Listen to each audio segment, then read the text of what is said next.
Hello, Guardians. Healing is a very important part of Destiny. Here is a build that I've created that might push the boundaries of that. You'll be using a Solar Warlock. The really important things you want is Phoenix Dive and Healing Grenade. Before that, it doesn't really matter. You can use any super you want, any jump you want, any melee you want. I personally like Incinerator Snap and Strafe Glide. I also like Will of Radiance, but you do you. For aspects, I like going with Icarus Stash and Touch of Flame. Touch of Flame is the really important one here because that buffs up your Healing Grenade, but I just like Icarus Stash just because of the mobility. I just think it's nice. For fragments, I went with Benevolence, Tempering, Empyrean, and Mercy. The idea just around this is just make some fire sprites, keep up your restoration and your radiant buffs. That's just kind of the general vibe of it. The fragments I don't think are like particularly super important. I think the really important one is Mercy, just to give restoration on a fire sprite pickup. But other than that, I think they're pretty flexible. For exotic armor choice, I went with Karnstein Armlets. The reason why is just one, I've never used it, so I was really curious to make it into a build. The second reason is for its effect.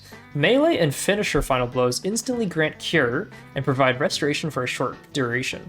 This works with glaive melees, by the way. Not all melees work with glaive melees, but in this case it does, which is a pleasant surprise. For glaive, I picked Edge of Intent. The reason why is because this provides like a healing turret if you charge up your energy, and in my playtesting with this build, I found that I never really ran out of glaive ammo too much. Like, I just use it reasonably often, and you pick up healing turrets pretty often, so I was pretty happy with this glaive, and I'd recommend it for this build.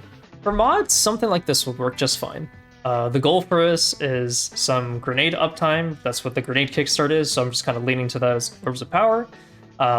Everything else is pretty standard otherwise, just Siphon mods, your standard, go with some Finder mods, go with whatever normal chest piece thing based on your activity.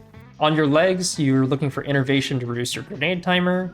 Better already, I picked that just to get healing on Orb of Power pickups, so now you have so much healing. Absolution, just general ability cooldown reduction. And then class item, I went Powerful Attraction, Bomber, and Reaper. For stats, I'd highly prioritize Resilience, just so this way you are super resilient and therefore you have more time to react with for healing. I went with Discipline afterwards, but if you can, having a high recovery would be really nice for a Warlock. I just happen to not play Warlock as often, so I don't have the stats really for that. So with this build, you have so much healing packed in. You have your Grenade, you have your class ability with your Phoenix Dive, you have Well of Radiance if you really need it in a panic situation. You have your melee, your glaive melee, which, your melee ability, your Incinerator Snap. You have your glaive melee. You have any finishers that you decide to throw out there. The healing turret as well. And Orb of Power pickup. That's 8 different sources of healing in one build, and a good number of them also apply to your teammates, so you can also be healing your teammates at the same time. So if you ever wanted to really push the boundaries on how much healing you can do, this is your build. Give it a try. Bye-bye, Guardians.